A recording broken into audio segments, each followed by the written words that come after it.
2 games down, 2 to go on quarterfinal Thursday at the Big East Men's Basketball Tournament presented by Jeep. And this is Big East Shootaround. We're sponsored by SoFi. I am John Fanta. He is Kyron Cartwright. He is the Hall of Famer, Jim Calhoun. And welcome to Madison Square Garden.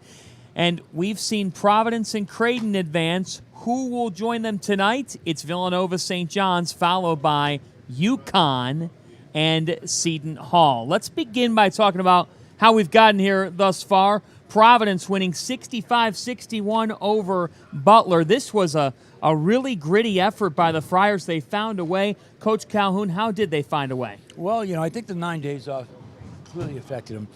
And players know. It's what it is, game rhythm. You can do anything you want in practice. You can't simulate a game. You can't simulate 19,000 people.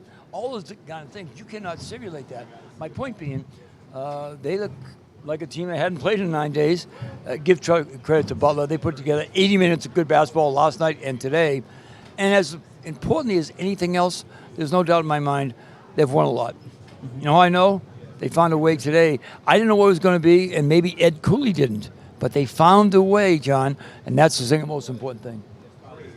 Well, Providence is as tough as nails, as tough as they come, mentally strong, and I think that's what got the job done for them. Al Durham, 0 for 7 the whole game. Easy to be down on yourself, being your own shell, thinking about yourself, I'm having a bad game shooting. But the ball came to him. The teammates trusted him to take that shot in the corner. He took it with confidence. He knocked it down, and I think that's the Providence way. When it's your turn to be called on, you step up and you answer. Let's talk about Ed Cooley. Coach Calhoun, you go back with Ed and have seen his career. He's got this Friars group 25-4. What do you see in Cooley? I see in Cooley, guy's been well taught by a guy named Al Skinner, former NBA player with Dr. J, and the Long Island guy, and coached at Rhode Island and coached at Boston College. And then after Ed assisted him, learning that way, he went to Fairfield, did a great job there, and then got the Providence job. He's from Providence, and he's from I know the area. It's an area that Ed Cooley learned a lot of life lessons very quickly. And I think the great gift he has is he's tough on his kids, driving, and I use the expression I used a lot of time, which very simply is, I'm going to push the living heck out of you for 2 hours a day and have you back for 22. That's what he does, and I think he drives the kids that way. You played for him, so what do you think? If you're going to play for Ed Cooley, you got to be accountable. And I think that comes from the players. He doesn't have to hold his players accountable because if something goes wrong, your teammate will be the first one there to say, hey, I need you to get that rebound. They're not kicking you while you're down. They're not yelling at you. They're not mad, but they're going to get you to be your best self and to just step up and do your job. Nothing spectacular, but just your job. What would be my job on your team? Don't wear those shoes. We have a camera angle for these. I mean, these are really something else. But regardless, keep being you. Your job is keep being you because I've been walking around Madison Square Garden, 19,000 people quickly. No one knows me. They know John. You know how it is. Stop doing that. That is going to change in just a couple of hours. You know who the 19,000 also know? Ed Cooley. And we caught up with him earlier. The Providence Friars are moving on to the Big East Tournament semifinals after a 65-61 win over Butler. And to begin this interview, we start with a special presentation from Kyron Cartwright. You guys have all seen it. Our coach, Ed Cooley, telling everybody to be them dudes. And in Providence, we have the belts, the WWE Championship belts with awards for the best rebounder, the playmaker, and the guy that's that dude. And today, that dude is Nate Watson. All right, Nate Watson, 26 points, 7 rebounds in a dramatic game. What did it take to win this game over Butler? I mean, it took everything. It was definitely a dogfight, and that's credit to Butler for really scouting our plays. They literally knew everything we were about to do. So, I think we won both games at Butler and at home. So, they were definitely prepared to come and give their all, and that's what they did. But we just lucky enough to get the W. You come into a game sitting out 10 days, then you have to wait another night. You all wanted to play last night, I know, and yet you turned it around and, good adjustments. And the big thing is I like the guys who win for you, and you can talk about this certainly, had the ball when they need to have the ball. Yeah. And I always tell my guys that that's his job to end games for us. And I think that's exactly what Durham does. That's what Mania does. Obviously, Nate Watson. It's not a democracy late in the game. There's no democracy. Kyron, you know this. I want to know what guys are getting the shots and where. And I thought we were really fortunate. We told them to take. I said, if you're open, I don't care if you're 1 for 40, be 2 for 41, and that just instilled confidence in our guys. Nate, you've been to the championship game with me. And we had a lot of games like that. We went to overtime every game. It came down to the wire. How comfortable are you now in those situations, having played in a lot of those games before? I'm very poised. I've been around for a long time. I think I played the most games as a Friar in history. So this is nothing new to me. Like I said, I'm old, so I know what to do. All my guys trust me. My coach trusts me. My coach puts confidence in me to be the player I am today. So credit the coach for always being like a father figure. And so happy for him. So, Coach, is there anything specific that you said? Because I know from my time playing, I've never seen you tell a person to not shoot the ball. You've encouraged us to take better shots, but you've always encouraged us to have that confidence to take any shot that we feel is the right shot. Was there anything that you said to the guys in the huddle just to instill that confidence in them to pull the game out? I think with about 6 minutes left to play, I felt we were tight. We were frustrated. We're yelling at the officials, and I said, guys, stop. There's a lot of game left. I need you to smile. Hey, we're down 1. We're not down 18, so down 1, smile, enjoy the process. I said somehow, some way, we'll figure it out. Ed Cooley said that Madison Square Garden was like the Dunkin' Donuts Center of the South today. What did it feel like out there? Man, I think the whole arena was just for us. I mean, everybody was screaming. The energy in that building was amazing. I couldn't hear myself think. The voices was just vibrating the floor. This is one of the best arenas in the country, and you could definitely see that. I mean, it was sold out at 12 o'clock. That's how these are dedicated fans, and we really love them. One-on-one, who wins? Me and Kyron? Yeah, I got some handles, man. I think I'll put him in pose, little snapback action. I got post defense, and I'm taking charges, so I don't know. I can sell it. I don't think I'm winning that. Flop warning, potentially here. Exactly. Nate Watson, wear that belt with pride. We'll see you Friday night. Thank you. Welcome back to the world's most famous arena, everybody. It's Big East Shoot-Around live here at the Big East Tournament. 2 quarterfinal games down, 2 to go on the night. I'm John Feinstein. He is the Providence great Kyron Cartwright. He is the Hall of Famer Jim Calhoun. Great to have you with us here on our set. And let's talk about Creighton. Blue Jays beating Marquette 74-63. And for the 4th time in 8 tries, Creighton is heading to the Big East Tournament semifinals. Coach Calhoun, what is it about this Creighton team and the job that Greg McDermott's done this year that stands out to you the most? Well, 3 games ago, we had to adjust after losing a great, probably best young point guard in the league, and if not the country. And then he said to me he adopted some NBA step-off defense, where basically you play off the ball like a zone. And very simply, they're always facing traffic. So the perception, if you watch they're big guys. They always moved across the lane with the ball, and they don't hug the man. And so it gives you that zone look, good pressure on the basketball. And then lastly, if you ask this coach, Greg McDermott, show me your play, bring your lunch. He'd bring you lunch and also your applaud buzzer, because he's going to give you good stuff. I think he puts his players in position, much like John Beilein did at Michigan and during his whole career. And he's a terrific coach, and today they had great response when I'm going to give a lot of credit to Marquette. They came back and back and back, and yet Creighton showed you that they're a tough team to beat. Well, I think it's interesting because you shared a story about when you were playing against Creighton, trying to figure out what they were doing. Take us through that story. Well, everybody knows Coach McDermott, Coach Cooley, they're very close friends, but their minds kind of work alike. So he can kind of figure out sometimes Cooley's game plan, just by thinking like him. And when I was a player, I always struggled against Creighton because he thought like Cooley, so his game plan always worked. Anything I thought I was going to do that night, there was no shot I was going to have a chance to do it. I would have to go to the 4th or 5th option, try to figure something out to get going for myself. Back in the day, in this league, which coach, when you went up against him, did you know I could predict what he's going to do, he can predict what I'm going to do, it's just how it is? Yeah, I mean, Jimmy Boeheim, certainly, because Jimmy was still now, at that point in time, into the 2-3 zone.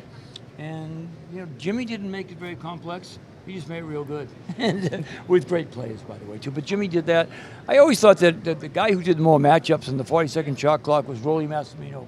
Really difficult to try to figure what they're in defensively. I think all the coaches give you different looks. The guys who do it the best put the best players in the best position to be successful. Defensively, offensively, our teams at UConn for 9 straight years led the country in blocking shots. It helps to have 4, 6, 10 guys who all play in the NBA. But we also pressed for a long period of that time. And I just think that the guys in our league had so many different things, it was tough to beat. And I think all of us have to look at that. Just over 2 minutes left in regulation. Ryan Hawkins coming up with a clutch 3, part of a second half that saw Marquette try to get back in this game. They got as close as 2, but Hawkins, time and again, was big time.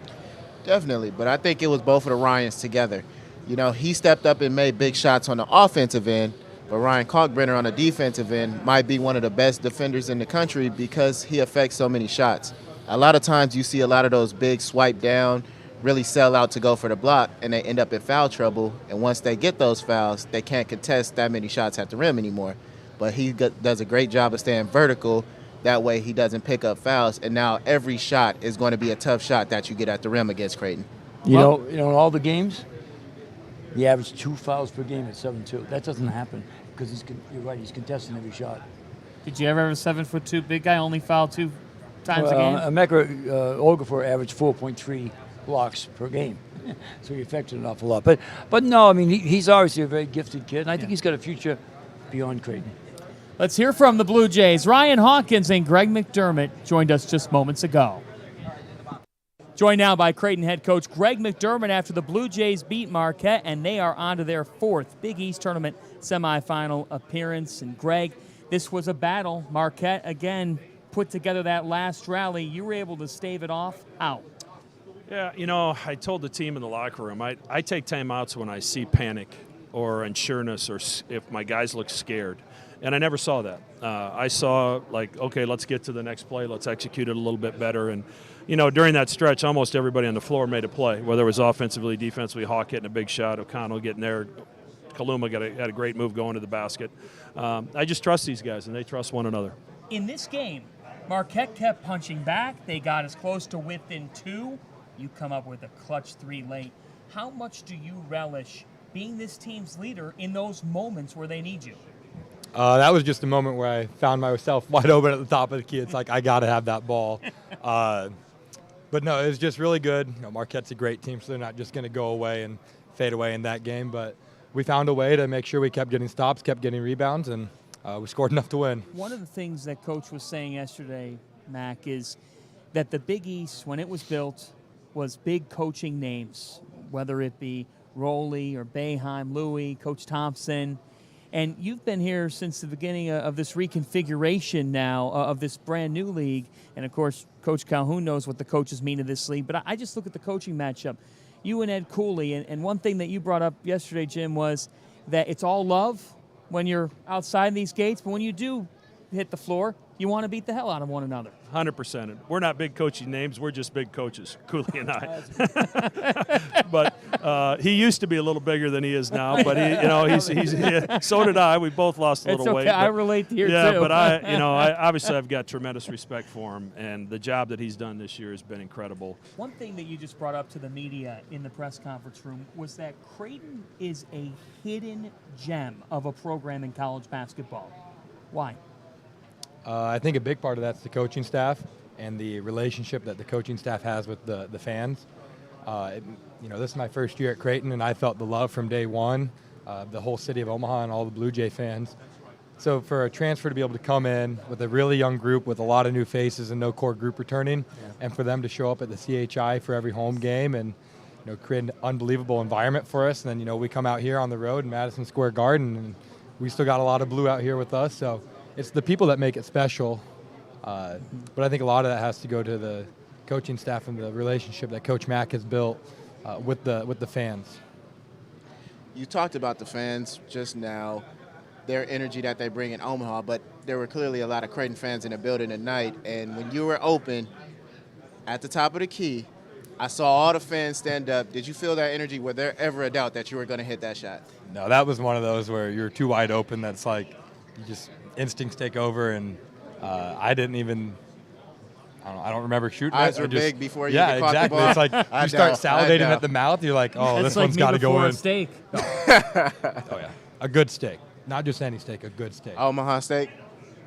Midwest beef is unbeatable. Is it pink? Do you have it pink or well done? Medium.